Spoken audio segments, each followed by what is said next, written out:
وذكر فإن الذكرى تنفع المؤمنين. بسم الله الرحمن الرحيم. السلام عليكم ورحمة الله وبركاته. وصلى الله على سيدنا محمد وعلى آله وصحبه وسلم تسليما.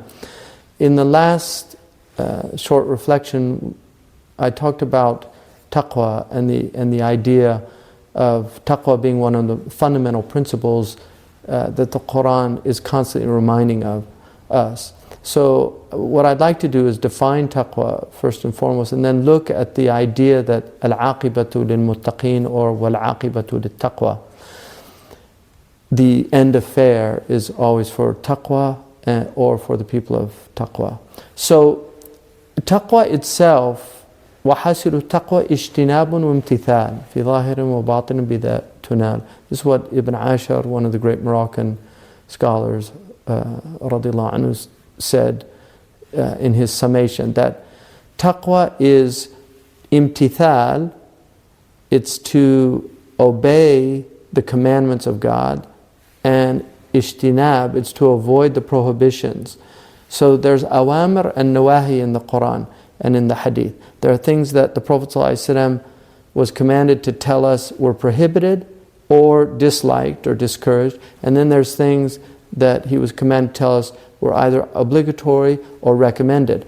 So the idea of taqwa is essentially the people of taqwa are the people that do what they were commanded and avoid what they were prohibited. And they do this through a disciplining of the soul. So there's actually a disciplining of the soul that occurs through your life, through practices. And so one of the things about practice is what enables you to incrementally get better at something. So for instance, people who learn a new skill, initially it's very difficult for them, but over time as they continue to practice, it gets easier and easier. This is the process of habituation. كُلُّ شَيْءٍ عَادَ وَلَوَ الْعِبَادَةِ. Everything is habit, even devotion. So, in fact, the great Greek philosopher Aristotle said that virtue was basically the habituation of the soul to a virtuous practice. In other words, you actually habituate over time through constant practice and discipline of the soul yourself to a virtuous practice until it becomes second nature. And so basically what taqwa is it is practicing these things, and because all fall short of the glory of God, because people will always fall short in their practices, that it becomes very difficult at times to be consistent in this. We have what's called tawbah, which is in Greek they call it metanoia, which is a very nice term, which means to change your mind. Tawbah is literally, taba means to turn or repent. So it's going back to God. And so the people of taqwa, when they fall short of the expectations upon them, they repent, they turn. If you're driving down the road going the wrong way, you have to make a U-turn. So you might see a sign that says something and you realize, I'm going the wrong way. You have to do a U-turn. Well, in the road of life, you're going to sometimes make the wrong turns. And then you're going to get signs that tell you that you're on the wrong path. Now, unfortunately, what a lot of people do, they just ignore the signs. In the end, those are basically roads to hell. There'll be hell in this life because the nature of sin is that it just creates a lot of misery.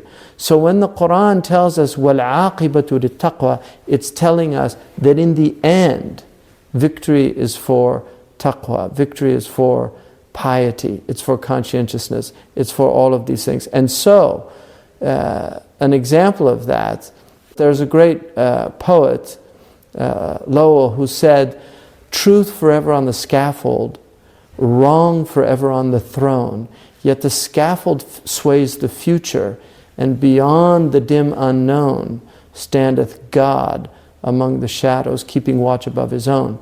What he meant by that, truth forever on the scaffold is an edifice that you build to hang people. So it's as if truth is always being strung up. So for instance, if you look at the Qur'an, many of the prophets are actually not successful. They're completely attacked by their own people. But their success is in their conveying the message, despite the fact that they're killed, despite the fact that they're turned upon. Ibrahim alayhi salam, with Nimrod and his people, he was not successful in turning them back to God. He was successful in conveying the message. And this is the meaning of truth forever on the scaffold, wrong forever on the throne. So Pharaoh chases Moses out of Egypt. Moses has to flee for his life. But the point is that the scaffold sways the future, that the moral arc of the universe is long, but it bends towards justice. This is what we have to be constantly reminded of, that al-aqibatu lil-muttaqeen wal-aqibatu lit-taqwa. We have to remind ourselves constantly that no matter how dark it looks, no matter how dark it gets, we believe that the end is for taqwa, the end is for piety, the end is for the people of conscientiousness. This is extremely important to keep in mind, and inshallah I'll explore this some more in our next session. Jazakumullah khairan. Wassalamu alaikum wa rahmatullahi wa barakatuh.